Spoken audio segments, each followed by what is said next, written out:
Welcome to the Consciously Secure Parent 3. So excited that you all are here joining us. I'm so glad that Shaina is here with us, gracing us with her presence and her knowledge and wisdom, sharing her learnings personally and also with her work with all of us here today. If you are just coming in and joining us, please go ahead and just put in the chat your name and where you're from. We'd love to know where everyone is coming in from today. And we start at 7, so we could also accommodate some of the people on the West Coast. I know we have a couple people on the West Coast joining us today, so looking forward to seeing them come in as well. All right, so we'll go ahead and probably just give it another minute and then we'll get started. Sounds good. Okay. Wonderful. Yeah. Right.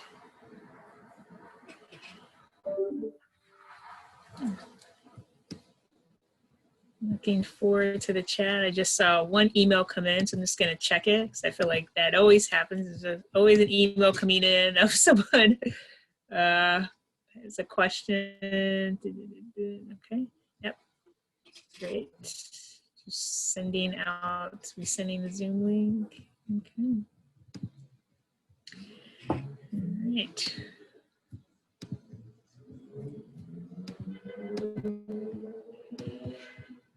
Okay. All right. All right. So we're going to go ahead and get started. And I want to just share a couple of things around housekeeping.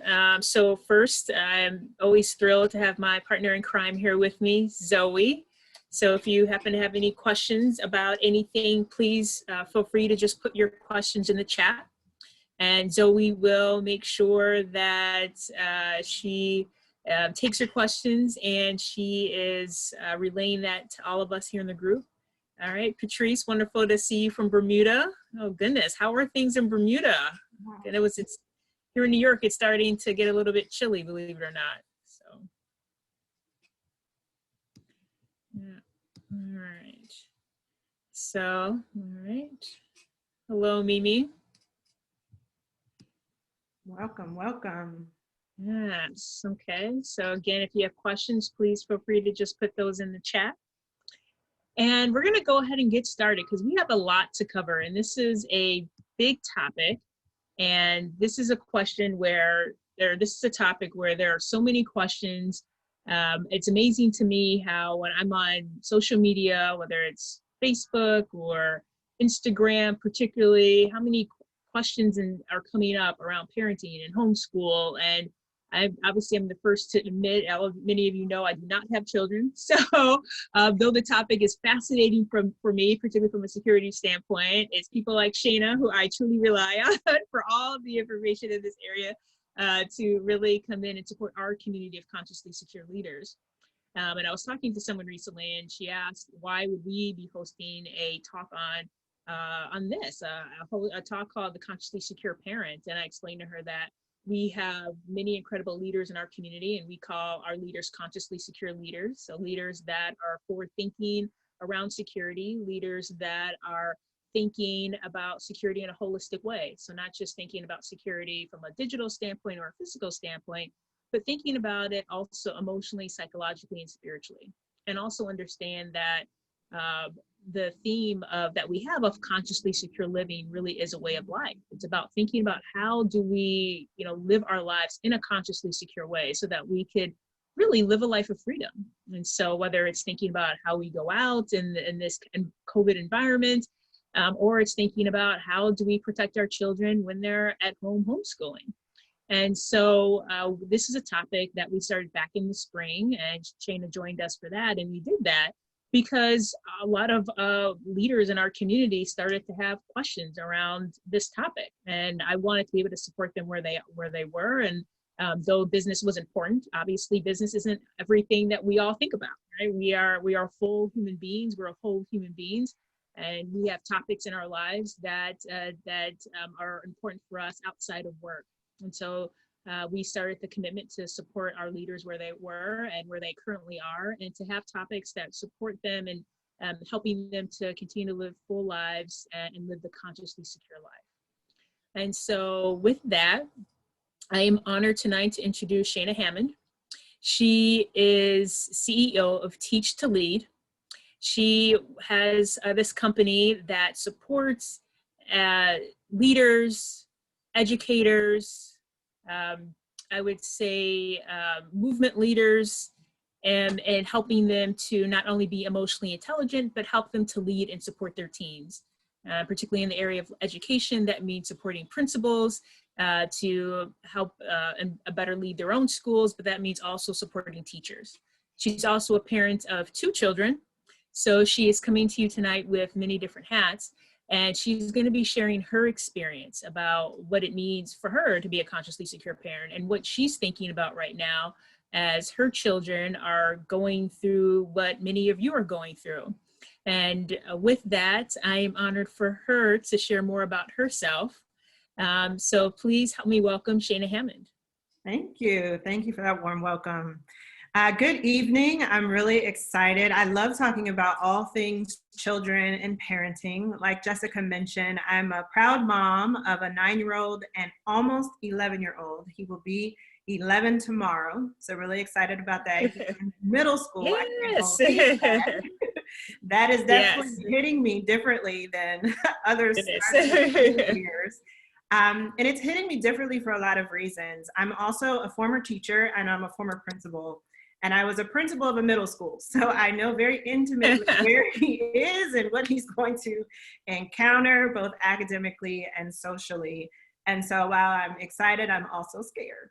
I'm a mom first. And so just so excited to talk about this from both lenses, as a lens from, you know, an educator, from a parent, and I'm also a leadership and life coach. And so coach lots of leaders around the globe around showing up and being and giving their best. And as Jessica said, we live integrated lives. And so parenting, of course, comes up as we're talking about their bottom line results and what they're trying to accomplish. So because I'm an educator, I always say once a teacher, always a teacher. What I'd love to share with you is an acronym that I created for today.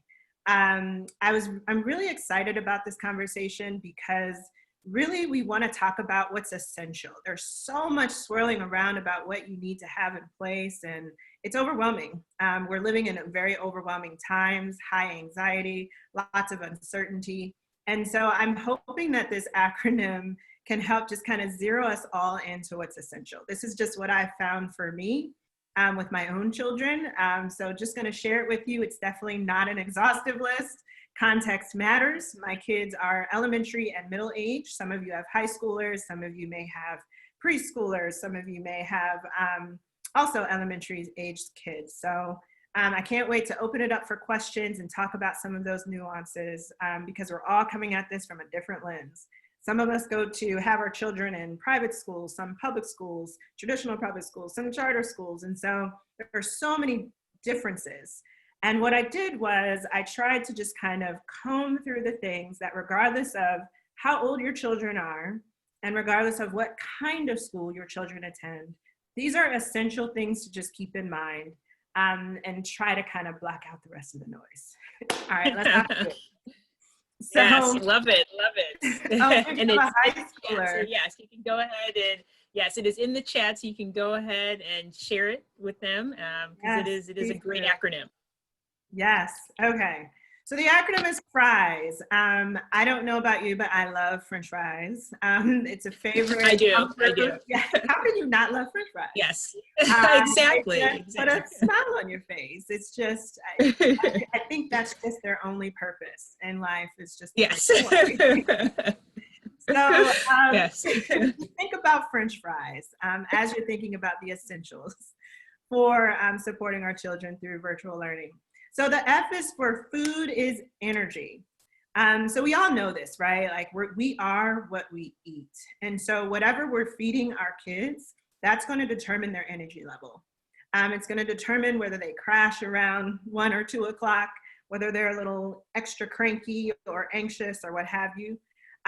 So what I have found is, like, with my kids, we kind of talk about, the grocery list and what are some snacks that you really love that are probably not healthy. And then, of course, I throw in some healthy snacks. And so food is energy. Just make sure you're thinking about, those high vibration foods, those fruits, those vegetables, the protein throughout the day to kind of help them out.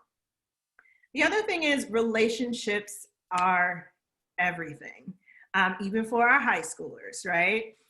So when I say relationships, first relationships with teachers. In most high schools and middle schools, while your kids have multiple teachers, there's one, generally speaking, either an advisory teacher or homeroom teacher that's responsible for a smaller cohort. If you haven't already, now most schools have been great and have been proactive and have made sure that those teachers have reached out to parents to have a conversation by now. If they have not, I highly, highly recommend that you go ahead and proactively find out who that person is, and definitely send them an email or give them a call. It's really important for teachers to know specifically what your context is. So I'm divorced, we're a 2-household family, and so there are certain things that teachers need to know about logistically, and there are certain things at my home, certain things at their dad's home. There are, we all have very specific nuanced needs. And it's really important that your teachers know, or that contact teacher knows exactly who your child is, exactly what your child needs, and what those different needs are. The other thing in terms of relationships, what's also really important, the only way we're going to get through all of this is through community. And so relationships with each other. So I caught my son. I don't know if we have folks on the line with children who love Fortnite. He is obsessed with Fortnite. Yes, I have friends that, I'm not sure about Fortnite, but some of these other games for sure. I know that. Yeah. Oh my goodness. Yeah. If it's Fortnite or one of those games where like you can talk to your friends while you're playing. Yes. Yeah. So he was trying to make a case for, playing a little bit more Fortnite while school, picked back up, because of course we're pulling back on electronics. And he actually made a good point. And he said, Mom, there aren't a lot of opportunities really for me to socialize with my friends other than Fortnite. And he's actually kind of right, so when I've looked at the schedules for both of my children, while it's much better than it was when we all had to kind of retreat in the spring, and it's better, but of course it's very academically, which it should be focused. But our kids are missing out on recess, on lunchtime, and just talking freely in an unstructured way. And so the only kind of outlet he really does have right now is Fortnite. So what I've been telling principals that I coach, and then parents that I talk to, I've been saying, and even for the littlest ones as well, is really, talk to your teachers and your school about how they can build in some less structured social time. It's really important for kids to be able to talk to their friends, to communicate. And if they don't already have a friend group, it can be really tough. And I don't know if we have only child parents with only children. My heart goes out to you. They probably, need this even more. They don't have a sibling, around their age group that they can kind of really relate to and talk to. So highly recommend you, if you don't have that built in with your school, really try to build in that less structured social time. See if they can do that on the school end. And of course, reach out to other parents to see if you can help coordinate that as well. So chat so everyone. Oh, thank you. That's such a great point. Building less structured social time. I mean, it makes perfect sense. But you can imagine just the challenges that kids have when they when they do want to spend time with their friends, and it's hard for them to do that, and it's so important for them to be learning these social skills at these young ages. Exactly. And I see this especially in the early grades. So as a lot of us parents know, in grades like, kindergarten through 3rd grade may be the toughest in terms of trying to figure out what the right balance is. Their attention spans are that long.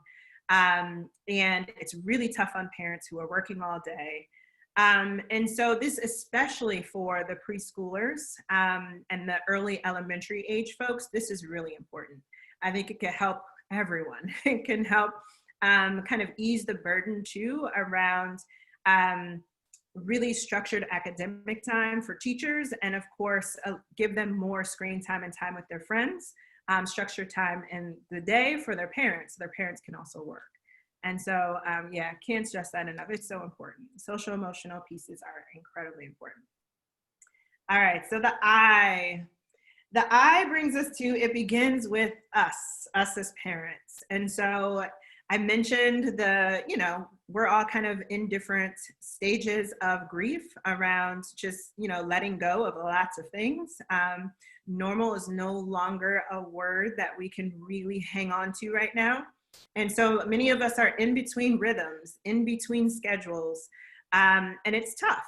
It can make for a stressful situation. And so research tells us, and we know this through experience, we set the tone for everyone in the house. So it's really important that you're setting aside time whenever you can. I don't know, some of us have multiple children, very small children, where you're just kind of getting quiet and doing what it is for you to really center yourself. I remember when my kids were about 3 or 4 was when we started talking about meditation. And, we set the timer for 1 or 2 minutes, and they thought it was fun. And, they had their little poses.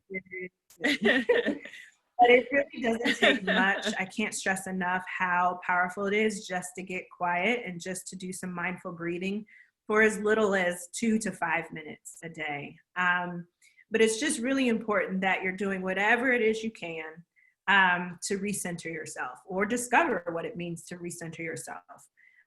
I was just actually talking in one of my groups. They were saying, the practices they used to do just aren't working anymore. And it makes sense. We're in a totally different context. And so our bodies, minds, and spirits all need something different to help us reground. And so play around with different self-care practices, maybe that you haven't tried before. And just remember, your state determines their state. Yeah. Yeah. Yeah, I added that to the chat. So it's a great tip of mindful breathing, even if it's as little as 2 to 3 minutes a day with your child. That really can just help with, just calming down, just quieting the mind. And if anything, it's just a beautiful practice to start. Yeah. So E in fries, everyone has a light plan. Light, emphasis on the light, right? Right. It's hard to hold on to a plan these days. But I will say something I learned just through trial, right? As everything closed up in March, what seemed to help a lot was us huddling as a family just for a couple minutes in the morning to go through like the day. And it got to a point, now mine are 9 and 10. And so by the maybe 5th or 6th time we kind of huddled up, they were able to make their own schedule. So you determine, what works for you in your home, but what works in general is having a talk about, okay, on downtimes, what is exactly do you want them to do? So there are a set of chores that they have to do here. And so I'll let them know, it's your week to take care of the cat. It's your week you're on kitchen duty. Of course, everyone hates kitchen duty. Included. Yes, included. Yeah. And stay on kitchen duty. But, now is the time to expand the chore list, and make sure, which can help with everybody's anxiety list.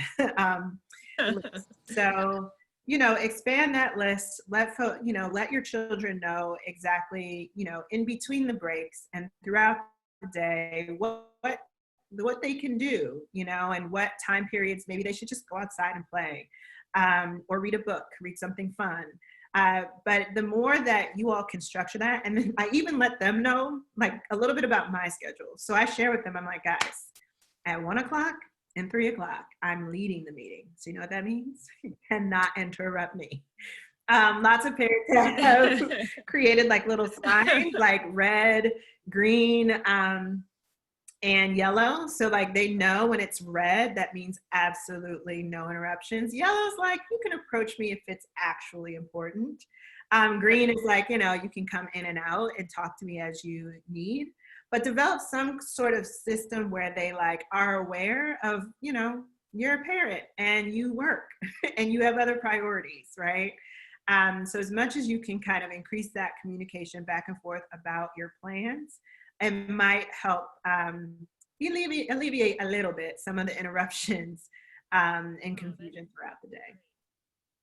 I love that tip. That is so great. It's such a great point. And, you know, it's interesting, of course, being in security, I've talked with different colleagues and, you know, they've been saying that, you know, they've been in a meeting and someone saying something confidential and then someone walks by and it's like, you know, and it's so interesting that, yeah, I mean, if you're in a place where you could close off, you know, to have that system there can just be great for anyone, you know, to be able to, so people know, hey, be mindful, don't come in the room at this time, or don't do that, you know, or, you know, please, you know not to come into this part of the house, whatever that happens to be. So, yeah.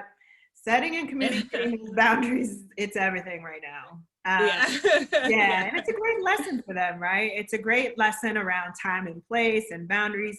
And I just think this time is good for kids to think outside of themselves, right? So like developmentally, they're very egocentric and that's just where they are.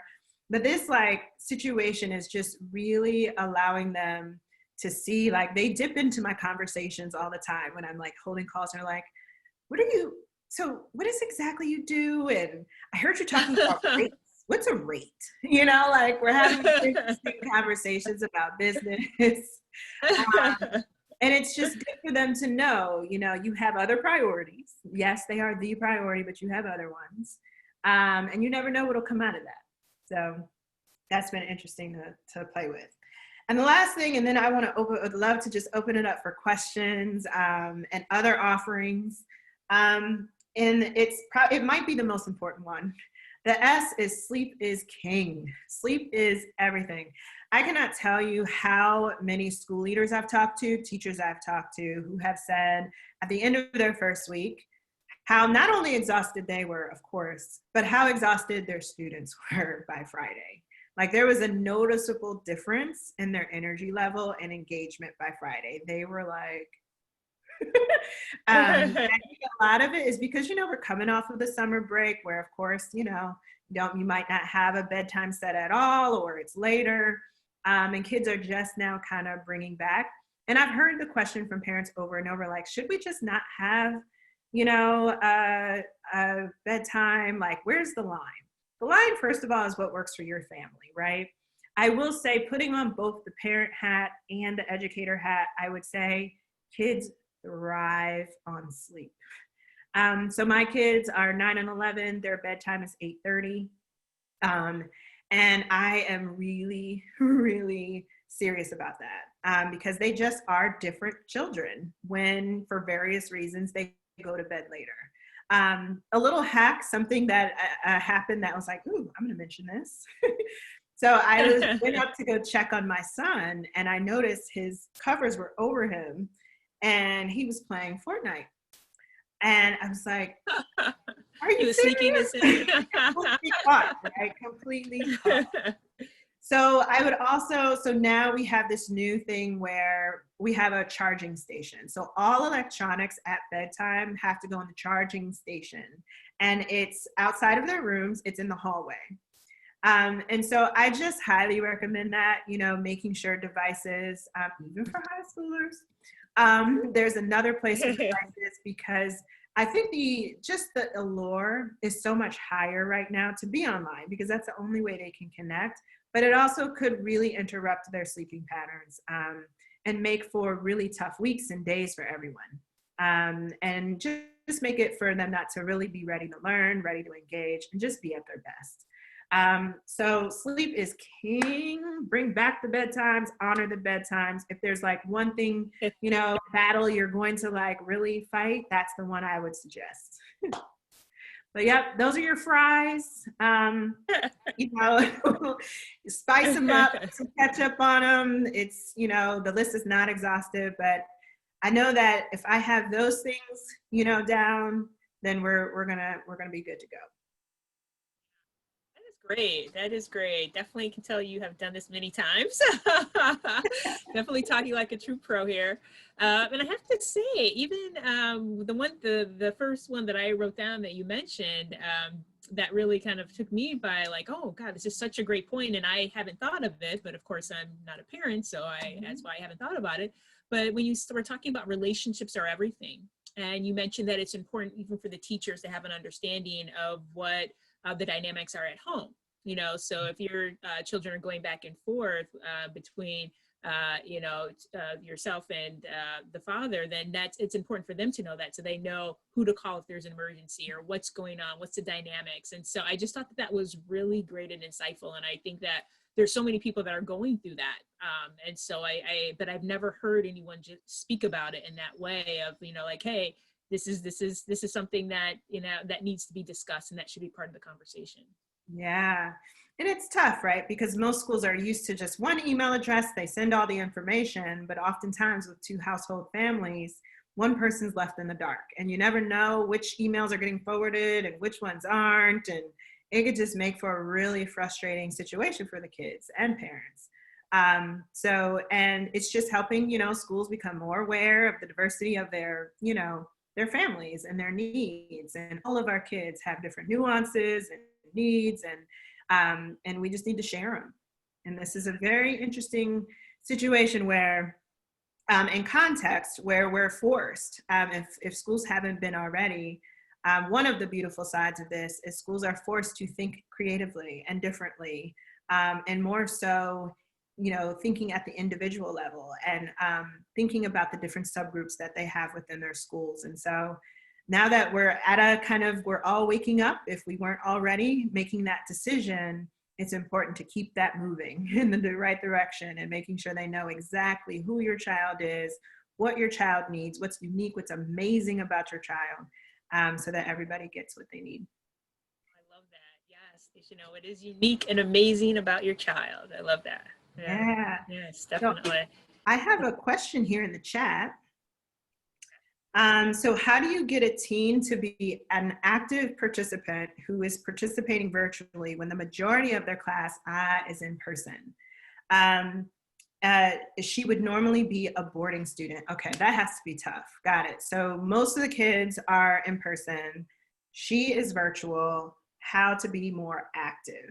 So the first thing I would say is that is a great question for your teachers at the school as well, because what I'm hoping that the school is doing, number one, is making sure that there are opportunities for her to engage and in class. I'm assuming that they're probably doing some instruction where she's kind of beamed into the in-person class.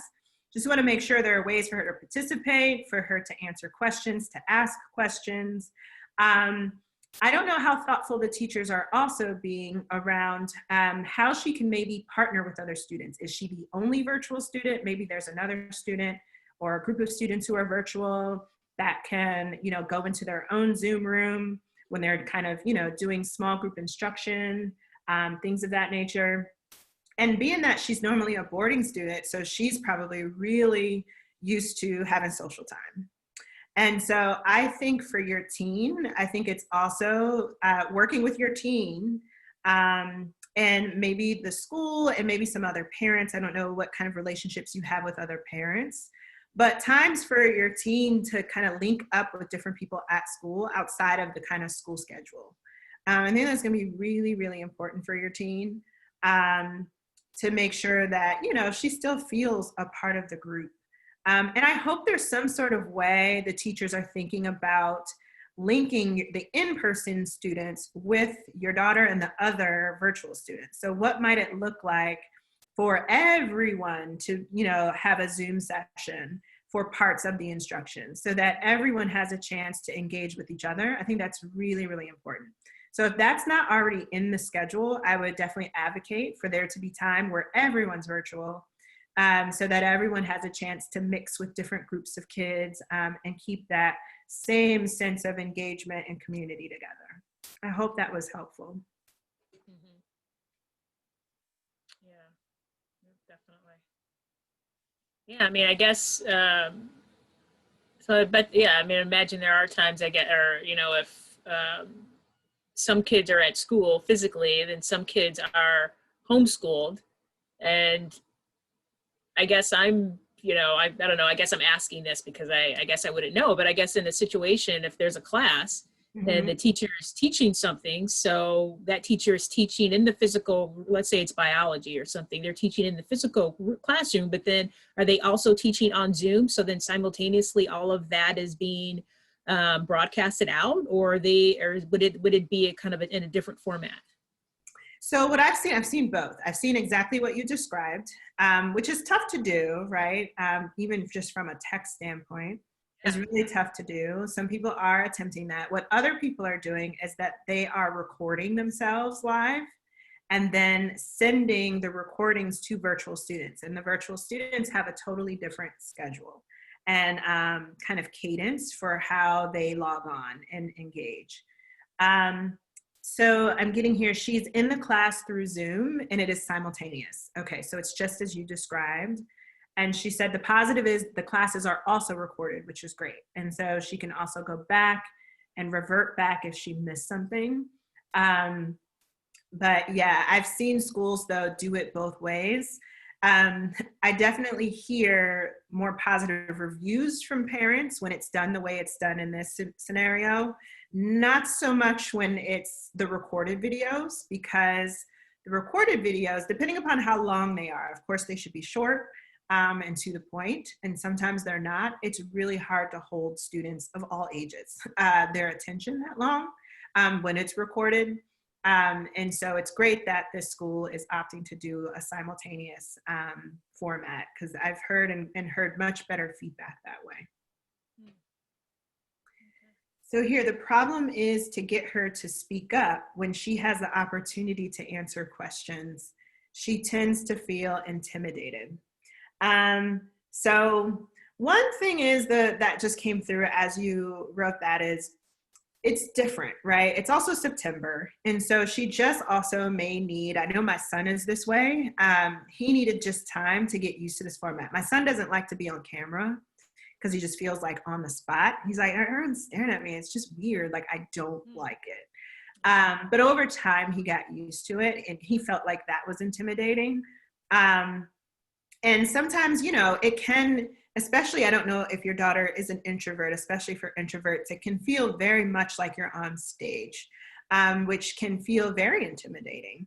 And you're not sure whether everyone can hear you or see you or, you know, and all of that. And so it's great that you know that. Clearly, the two of you have been talking about this.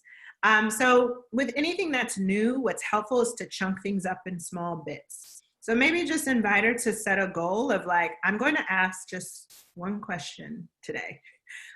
In one class, I'm going to pick the class and just ask one question and just see how it goes. And just keep checking in with her and encouraging her to increase the amount of questions to increase her comfort level. And that's something also to take to her teacher. Let her teacher know, maybe her teacher also has some additional tips to offer to help the engagement be more comfortable for her.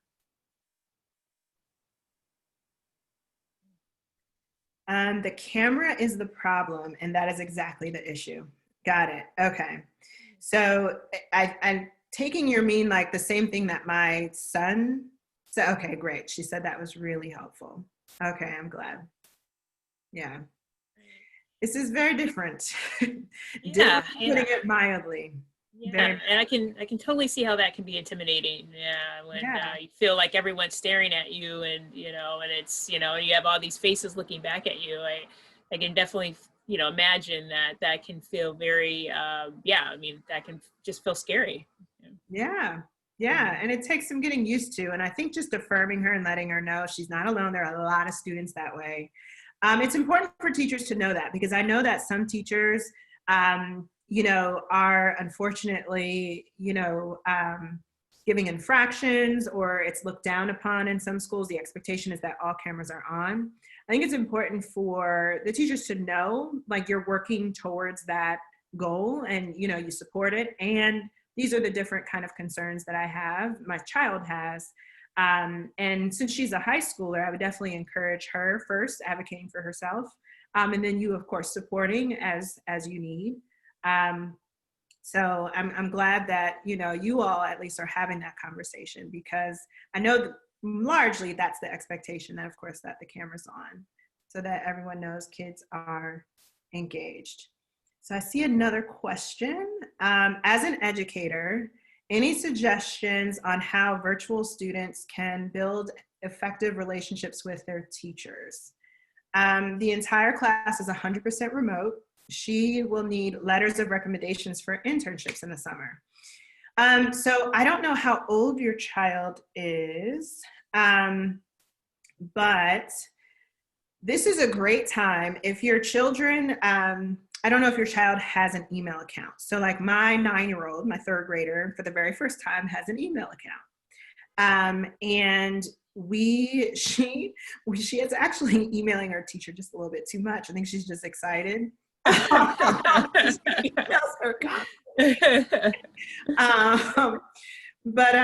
and we've talked about like, what to email, what not. So I think just having a conversation, depending upon how old your child is, about email etiquette.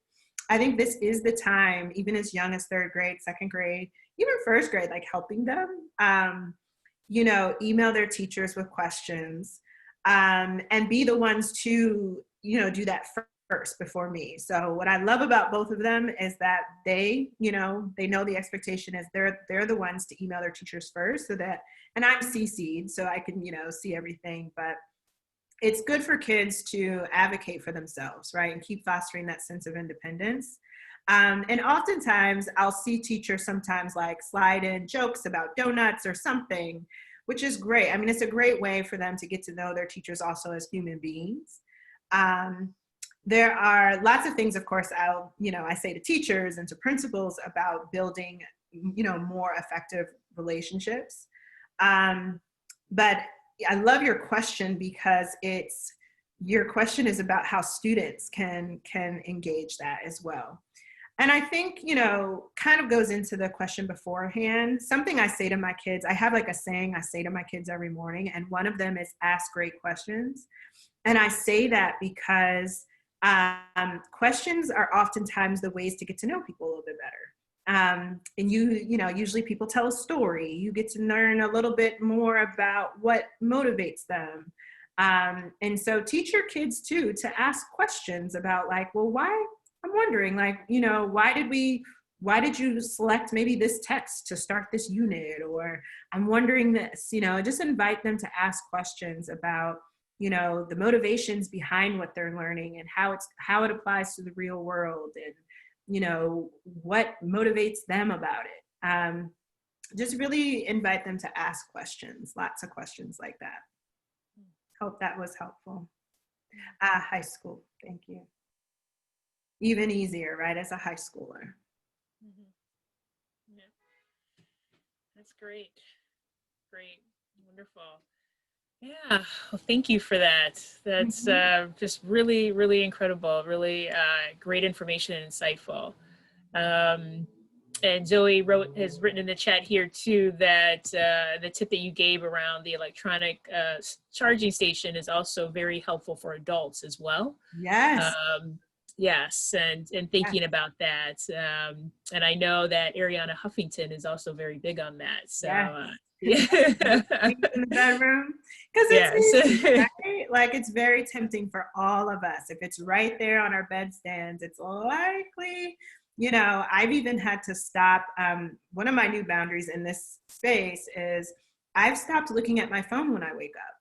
I'm just now noticing how much time I waste in the morning getting ready. Like, I'll look up and I'm like, how did it take me this long to get ready? And it's because I'm like, as I'm doing my like kind of get ready routine, I'm like scrolling, reacting, and I was like, I can't do that when I first wake up. So I've stopped. I don't look at my phone, until the kids are off on their virtual schedules. I'm sitting down, I'm doing kind of knocking out my first couple things, and then I jump on. So Yeah, it's really helpful. It begins with us again, you know, and they're just always watching, right? Like more than ever, our kids are watching us.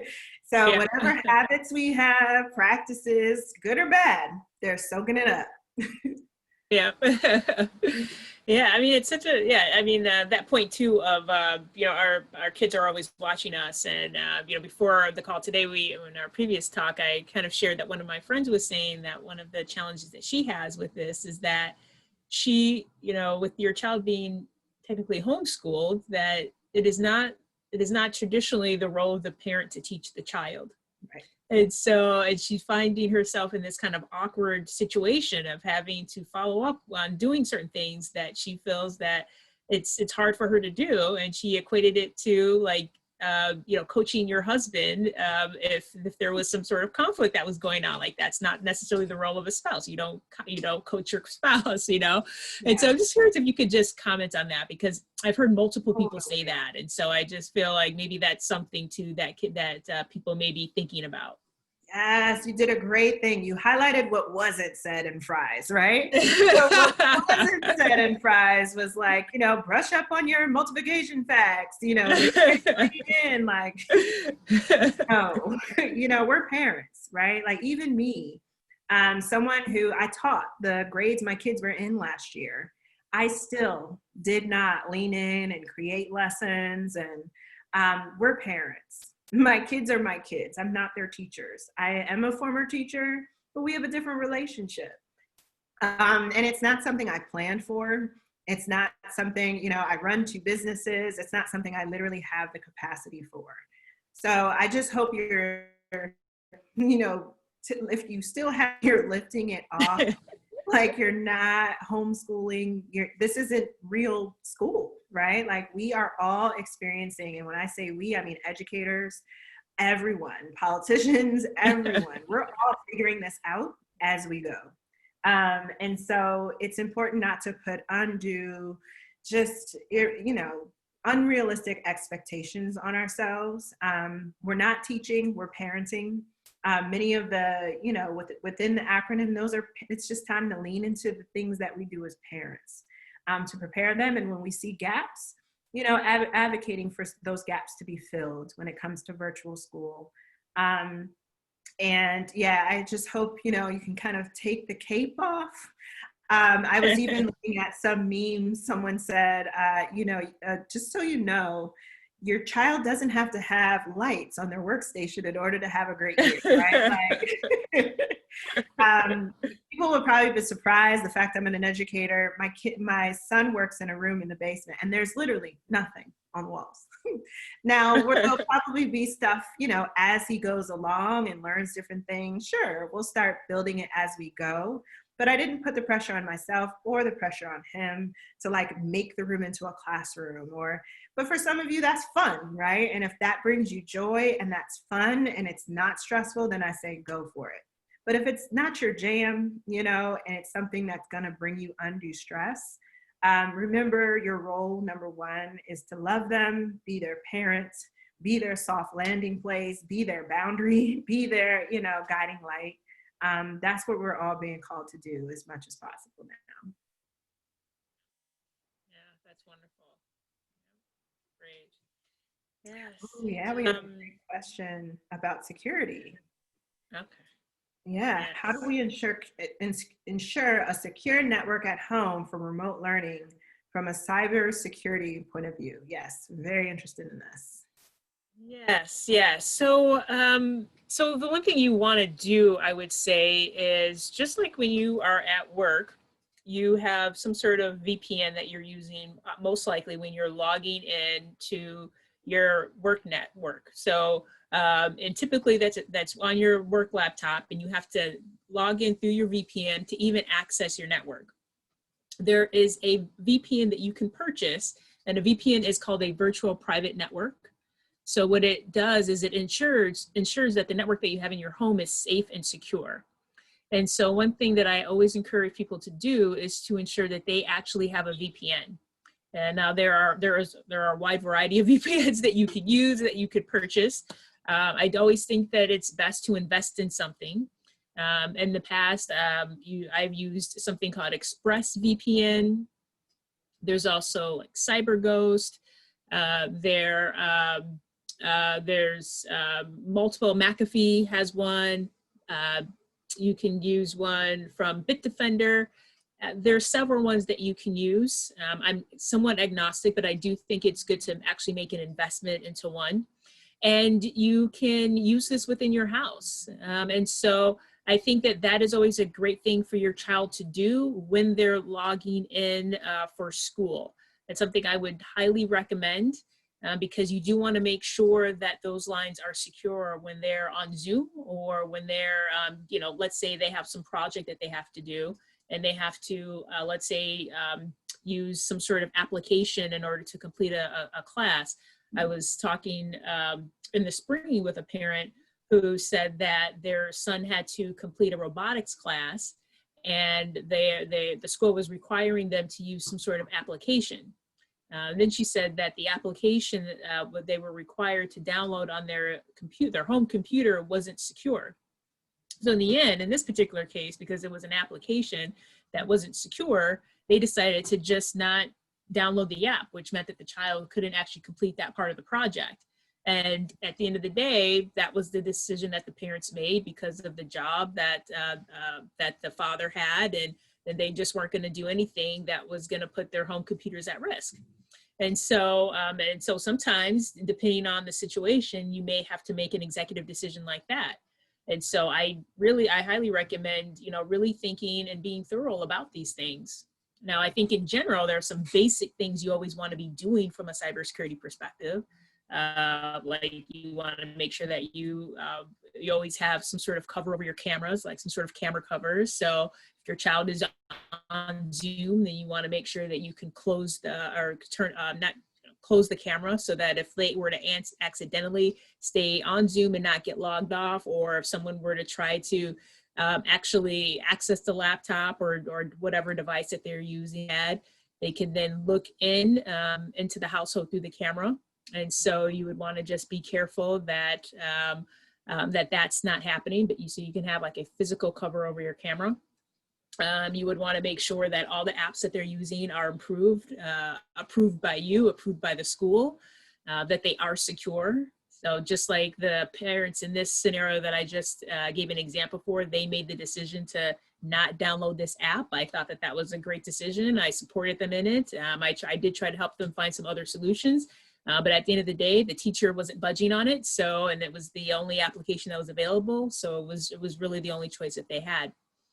And then, I would say the other thing that you, of course, want to do is just whatever passwords that are being used to utilize these tools, you want to make sure that they are good passwords, strong passwords, and that your child is using these in the right way. So if they have passwords for different tools that they have to use, that they are using some sort of password manager, or that you're helping them to log in and with passwords that are seen as strong. So I would say a strong password is, 12 characters in length, at the very least 8 characters in length, but at least 12 characters, and it's alphanumeric. So you have your capital letters, your lowercase letters, numerals, so your numbers, as well as any alphanumeric numbers that or symbols that you're going to be using as well.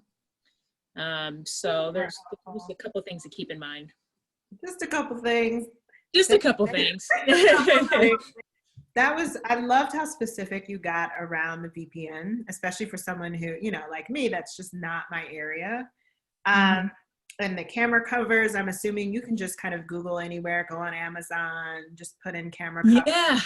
You can. Typically, if you're like at a conference, at least the conferences I attend, which of course are more security related, but a lot of times these are just such great giveaways at a conference that a lot of times companies are giving them away. But now, and that's where I've gotten mine, but obviously now we're not physically going to conferences, you're gonna have to actually go on and purchase them. And so you can get them on Amazon or Office Max, I would imagine, Staples, things, locations like that. Awesome. So from a cybersecurity perspective, what should parents be asking of their children's teachers? Yeah, so this is a big one, and I also love the facts that you touched on as well. What parents should be asking teachers too, and so I would just also say through the lens as you're kind of doing, you know, having conversations with your teachers, your children's teachers, or you're doing anything in terms of following up in terms of like your school list. Always kind of throw a security context into that and just think about it from that lens. What would be important for my child and thinking about even a back to school list when it comes to cybersecurity. And so one of the things that you do want to be able to ask your teacher is, do they have a cybersecurity plan? And it's important to ask this because there may be things that are important for you to know as well as part of this cybersecurity plan. And I'll give you an example of something. Let's say for whatever reason, the school has a no BYOD policy, which means you cannot bring your own device to school. Yeah, that would be really important for you to know. Yeah. And so, and if your child can't bring their device to school, then you probably want to know what it is that they're going to use, and you want to know if there's something that you should know about that. And so that's important because it's important for your child to also know where the boundaries are, right? So if they can't bring their device to school, does that also apply to the phone, or does that only apply to does that also apply to iPads, or would that only apply to a laptop? I mean, understanding those things are really important, particularly in this type of virtual environment that we're in, and particularly if there's some sort of kind of hybrid solution that's being utilized. And then another question that I would suggest is, are there specific tools that they are going to be required to utilize that are important for you to know, that they would have to download or they would have to purchase in some way? And so whether it's downloading on their personal computer, or, your personal computer, or whether they would have to download on some other device, all of that, it would be really important to know. And I know that, and it's been, as you know, we've been thinking every situation is different, but, in thinking about these kind of these online learning environments, when you also think about households, which here in the city of New York, it's been something that has been coming up a lot. When you think about what does it mean to have equal access to education in this type of environment, where you have homes that either there's only one device and children have to share a device, and so how do you divide a device, right? Because you can't do that when you're thinking about a child who needs to, who's, at one age that needs a device for school, and then you have a child at a different age that needs a device for school, but there's only one device in the household. And so, getting very clear on what is going to be needed for the applications that are going to be used, so that you can also ensure the security of the device. This is also really important because if you do have children that need to share a device, then it's really important that from a security perspective that the students are accessing whatever application and information that they should be accessing, and that is most important for them. And then I would also say, this is also important because, and I would just say maybe something in addition to this, is let's say you're providing your previous device to your child. It's really important for you to know what data is still on that device that you're providing to your child. Is there anything on there that is confidential? Was it something you ever used for work? Was it something you ever used for anything else? And if they can take that device to school, you want them actually taking that data to school with them. Could someone else see something that's on there that they shouldn't see? And again, it could just be work information. And so you just want to be very mindful of all of that, because it's these types of environments where all of a sudden there is a data leak, and it seems so simple, but it easily could have been prevented.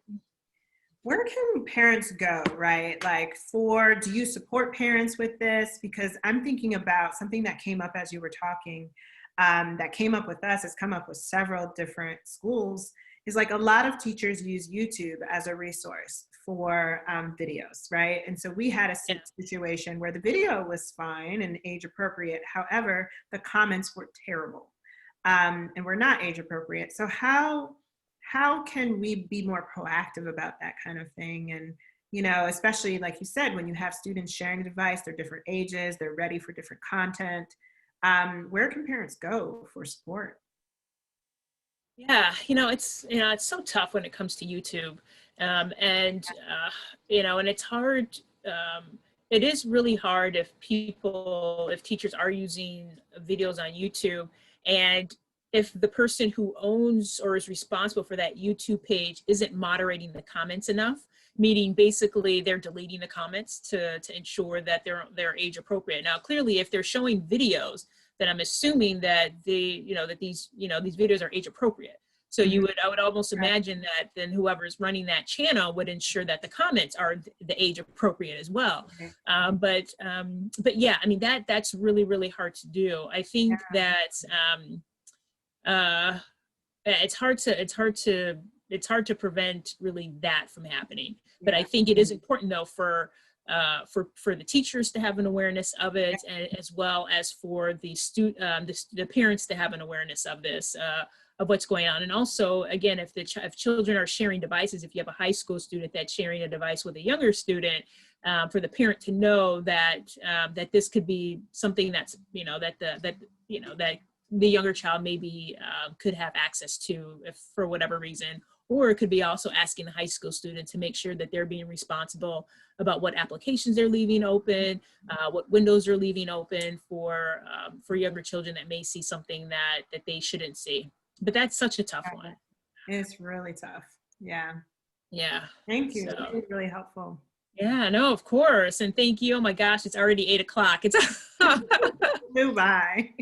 Oh my gosh, time flies. So, this has been so great, so informative. I've taken so many notes, and I'm really excited that you were with us today, and you were sharing such incredible information. And I'm so grateful for you to be here and just share your knowledge and your experience, because it is such a challenging time. And I was in the month of August, as I was talking with people and following up with people, there was just this incredible sense of exhaustion.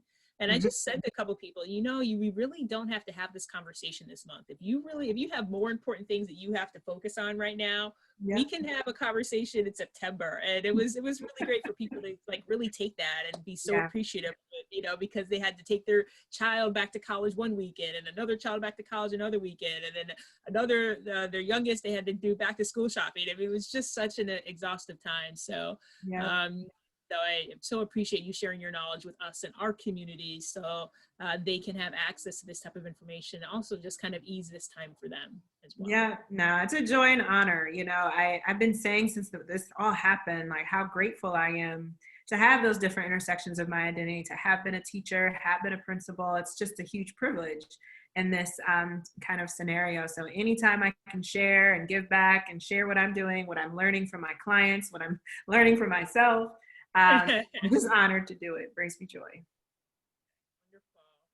Yes, and so grateful for Patrice and Mimi joining us tonight. Thank you so very much, and thank you for wonderful questions. And as always, thank you, Zoe, for being here and supporting us through another Consciously Secure Leader event and webinar. And so with that, have a wonderful night, everyone. And we look forward to seeing you at our next webinar. So take care. Take care, everybody. Bye. Bye.